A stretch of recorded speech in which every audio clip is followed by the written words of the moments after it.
Hello everyone, welcome to House News. In this episode, we'll present you the latest information coming from the House of Representatives of Indonesia. And now let's see the headlines for today.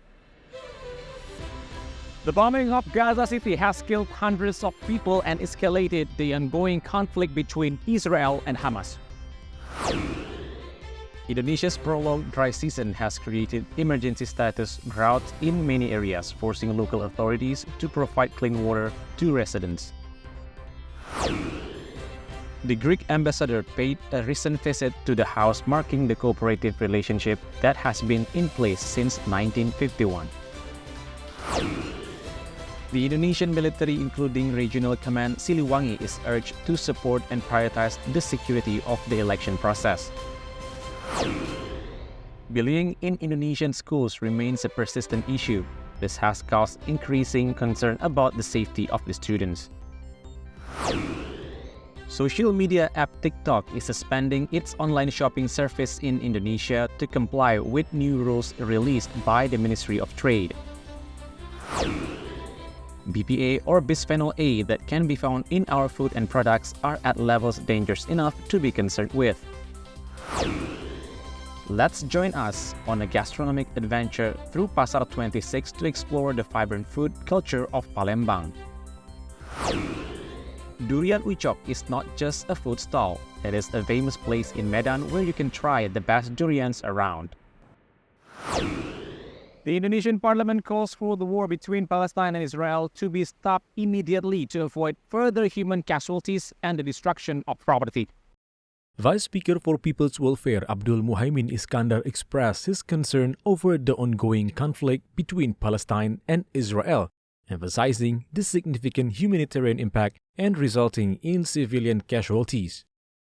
Additionally, ongoing attacks targeting educational and healthcare facilities are violating of international regulations.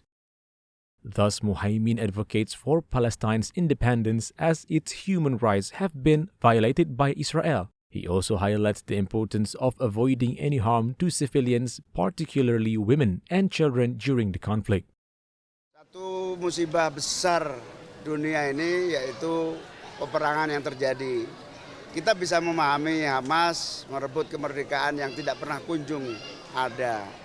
Kita juga menghargai bagaimana masyarakat Palestina berkorban atas peperangan ini. Karena itu saya berharap masyarakat sipil jangan dijadikan korban.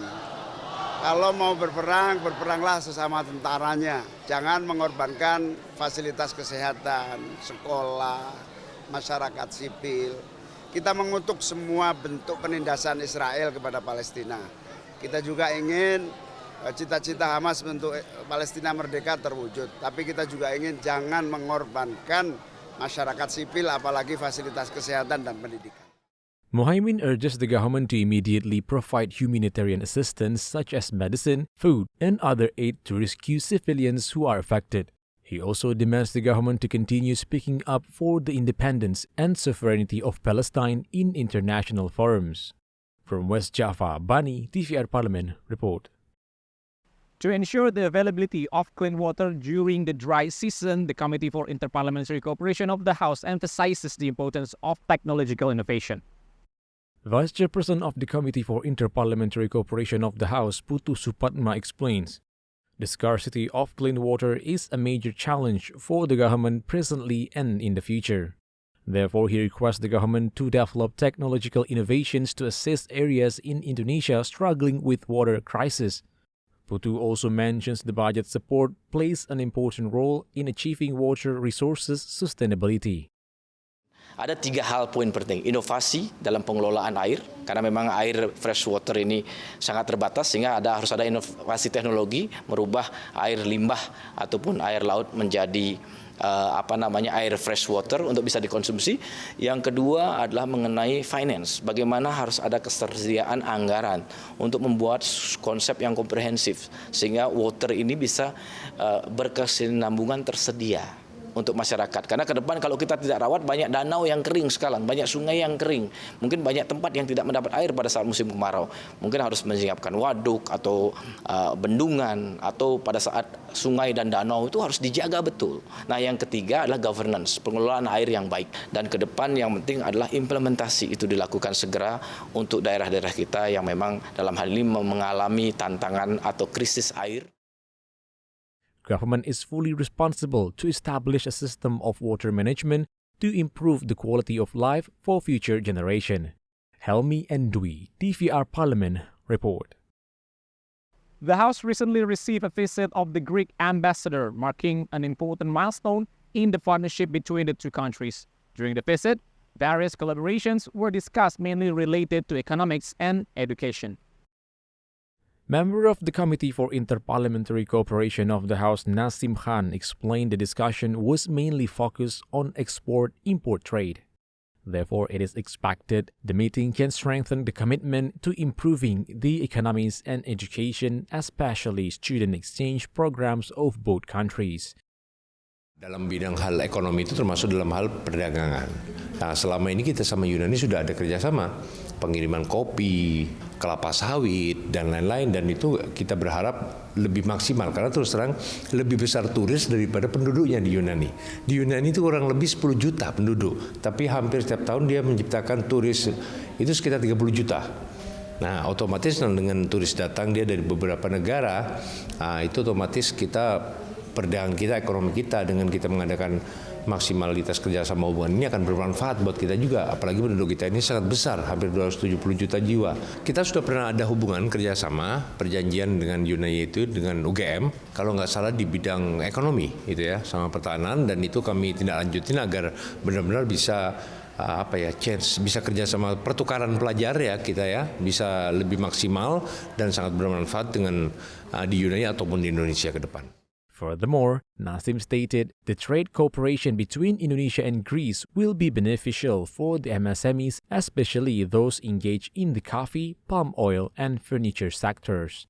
In addition, this meeting also discussed the preparation for the upcoming visit of the House to Greece in November. Aditya and Julian, TVR Parlemen, report. Don't go anywhere because we'll have some more interesting news right after the break.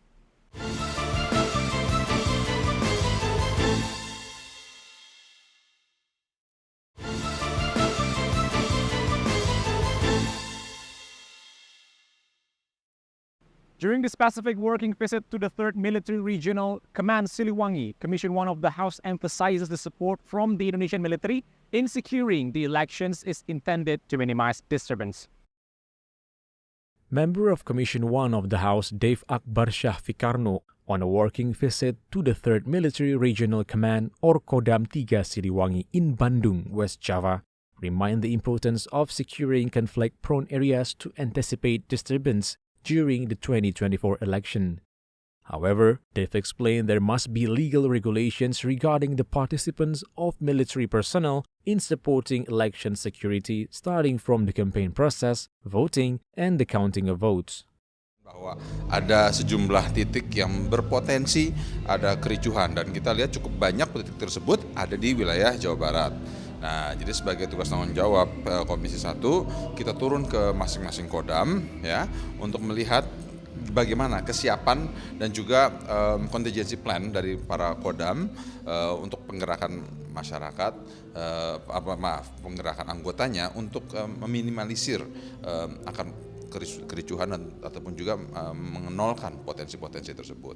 Nah, untuk itu harus dilengkapi 1 peralatan, 2 personil, dan paling utama adalah perangkat hukumnya sendiri, payung hukumnya. Jadi prajurit TNI ketika turun mengamankan, mulai dari proses kampanye, pemungutan suara, penghitungan, itu kehadiran mereka itu jelas. Furthermore, Dave elaborates on the importance of involving non-commissioned military officers or Babinsa, who has been the bridge between the community and the military. From West Java, Arif Naka, TVR Parlemen, report. Vice Speaker of the House expressed concern about bullying in Indonesian schools. He emphasizes education in Indonesia needs a new curriculum to address and prevent bullying. Vice Speaker for People's Welfare Abdul Muhaimin Iskandar says the new curriculum is expected to provide lessons to students about mutual respect as well as good morals and manners. Muhaimin also suggests anti-bullying education should be mandatory and included in early school lessons. This approach is considered appropriate in preparing students to behave well towards their fellow schoolmates. Sangat prihatin dan memang saya ingin kepada seluruh model pendidikan apapun, pendidikan pesantren, pendidikan umum, basically begitu masuk pertama kali, baik terutama SMP atau sejak SD ya, masuk pertama kali sekolah, paling tidak ada satu paket pengajaran yang disebut pendidikan anti kekerasan. As human being, itu kayaknya kurang ya. Sejak kelas 1 sudah dididik, kita ini manusia, sesama manusia harus menghormati, menjaga seluruh kelebihan dan kekurangan manusia. As human being ini akhlak. Ini mulai SD menurut saya wajib jadi kurikulum ya. Karena sudah merata ini perundungan seenaknya. SMP semester pertama juga harus ada materi baru, yaitu pengajaran tentang anti kekerasan. Waspada anti kekerasan. Moreover, Muhaimin encourages extracurricular activities to cultivate anti-bullying attitude in high school or equivalent levels. From Central Java, Bani, TVR Parlemen report. Commission 11 of the House demands the government not only issue regulations but also make efforts to improve the production capacity and quality of local MSMEs product. Member of Commission 11 of the House Kamru Samad says the government must manage effectively the potential of the Indonesian market. The government's decision to protect MSMEs from imported product is considered appropriate. However, the government should assist local MSMEs so that they can elevate their competitiveness. Penjualan promosi barang-barang impor melalui TikTok, karena itu bisa, kalau itu terus dibiarkan berpotensi mengganggu produk-produk dalam negeri kita. Dan kita berharap produk UMKM kita quality produksinya bisa lebih baik, packagingnya lebih baik, cost produksinya lebih efisien sehingga kompetitif di market. Dan saya yakin kalau pemerintah terus konsisten dalam memproteksi produk UMKM kita, maka pangsa pasar dalam negeri kita akan diisi oleh produk-produk unggulan dalam negeri juga. The data of South Sulawesi Department of Industry Trade Cooperatives of MSMEs records there are approximately 1.2 million MSMEs in the province. This potential should be used by the government and all financial sector stakeholders. From Makassar, South Sulawesi, Teresia Butar-Butar, TVR Parlemen report. Right after the break, we have more exciting information only on House News.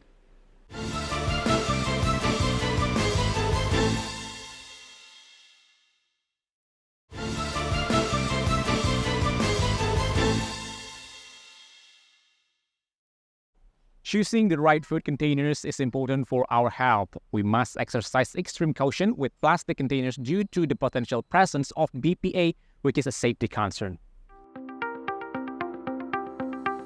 Bisphenol A, or BPA, is a common chemical found in various types of plastic, including those used for food storage and packaging. While plastic containers are appreciated for durability, convenience, and affordability, the presence of BPA in plastic materials could lead to health problems. Plastic containers used for food storage and packaging have recycling codes which indicate the type of plastic used in their production. These codes range from 1 to 7, help consumers determine the safety of the plastic they're using. Food-safe plastic bottles include code number 2, 4, and 5 for storage as they are food grade. Plastic marked with recycling codes 2, 4, and 5 are food safe because they do not contain the hazardous chemical compound BPA and are considered food grade materials. Antioxidants are important in countering the effect of BPA exposure.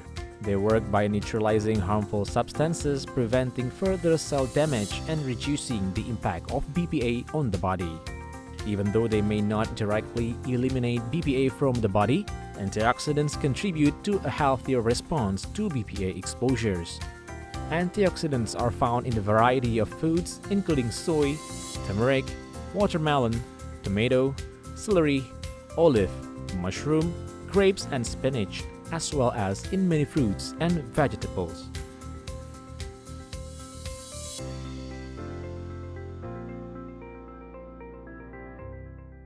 The bustling market of Pasar 26 Ilir in Palembang is a hub of culinary delight where locals and visitors alike come to taste some of the finest South Sumatran dishes. Pempek or fish cake is a delicacy from Palembang that is so famous that it's being exported to other big cities. You can even find pempek in Malaysia and Singapore. Your trip to Palembang cannot be completed without eating pempek, and Pasar 26 is the perfect place to try it. These fish cakes, usually made from a combination of fish and sago, come in various forms. They are served with rich, sweet and tangy vinegar-based sauce called cuko, along with crunchy cucumber slices. The vendors at Pasar 26 serve some of the most authentic and delicious pempek you'll find in Palembang.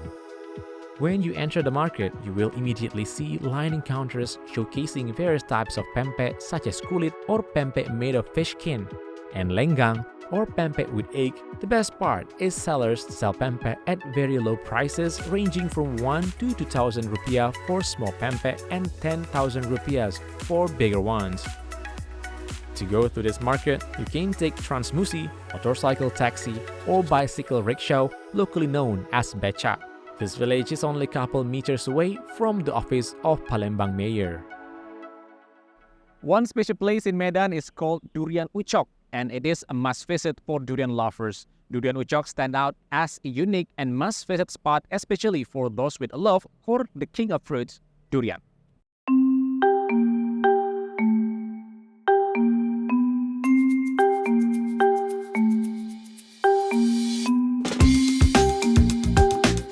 Durian Ucok has become an iconic destination in Medan since early 1970s by the late Haji Abdul Karim, popularly known as Ucok.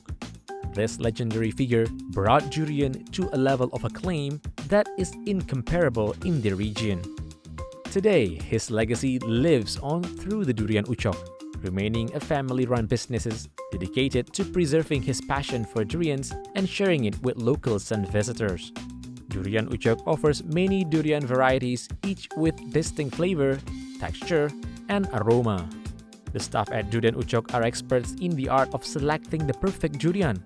They can guide you in choosing a fruit at the perfect stage of ripeness, ensuring you get the best flavors and texture.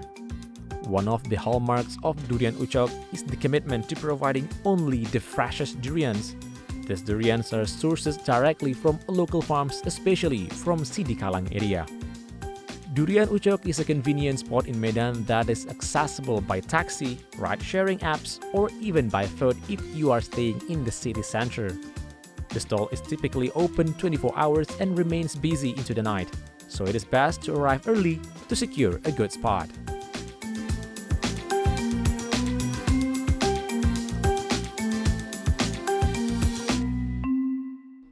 And that's the House News for today. Thank you for watching, and I'll see you in the next episode of House News, only on TVR Parlemen.